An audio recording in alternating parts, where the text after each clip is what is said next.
இன்றைக்கி நம்ம வீட்டு சமையலில் அரைக்கீரை கடையில் எப்படி செய்வது பார்க்கலாம். துவரம்பருப்பு பாசிப்பருப்பு சேர்த்து கொஞ்சம் வேக விடணும். ஜீரகம், கொஞ்சம் எண்ணெய்,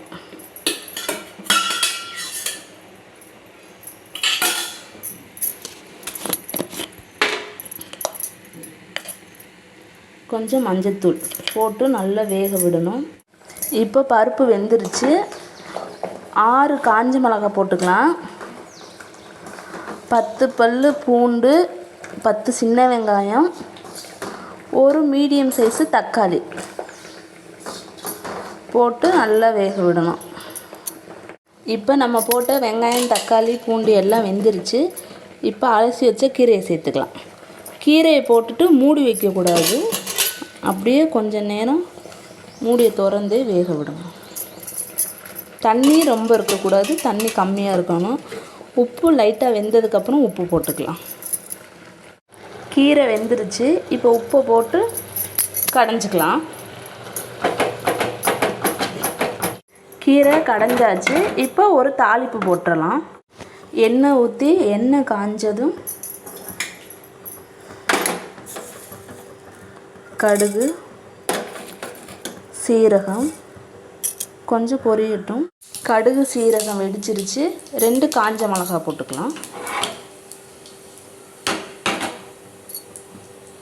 தாளிப்பை இதில் கீரையில் கொட்டி ஒரு கிண்டிக்கலாம்.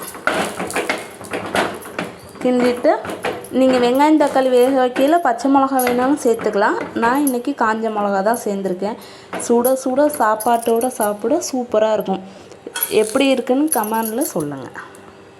இன்றைக்கி நம்ம வீட்டு சமையலில் அரைக்கீரை கடையில் எப்படி செய்வது பார்க்கலாம். துவரம்பருப்பு பாசிப்பருப்பு சேர்த்து கொஞ்சம் வேக விடணும். ஜீரகம்,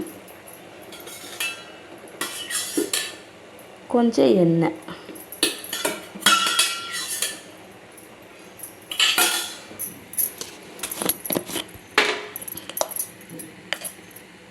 கொஞ்சம் மஞ்சத்தூள் போட்டு நல்லா வேக விடணும். இப்போ பருப்பு வெந்துருச்சு. 6 காஞ்ச மிளகாய் போட்டுக்கலாம். 10 பல் பூண்டு, 10 சின்ன வெங்காயம், ஒரு மீடியம் சைஸு தக்காளி போட்டு நல்லா வேக விடணும். இப்போ நம்ம போட்ட வெங்காயம், தக்காளி, பூண்டு எல்லாம் வெந்துருச்சு. இப்போ அலசி வச்ச கீரையை சேர்த்துக்கலாம். கீரையை போட்டுட்டு மூடி வைக்கக்கூடாது. அப்படியே கொஞ்சம் நேரம் மூடியை திறந்து வேக விடணும். தண்ணி ரொம்ப இருக்கக்கூடாது, தண்ணி கம்மியாக இருக்கணும். உப்பு லைட்டாக வெந்ததுக்கப்புறம் உப்பு போட்டுக்கலாம். கீரை வெந்துருச்சு. இப்போ உப்பை போட்டு கடைஞ்சிக்கலாம்.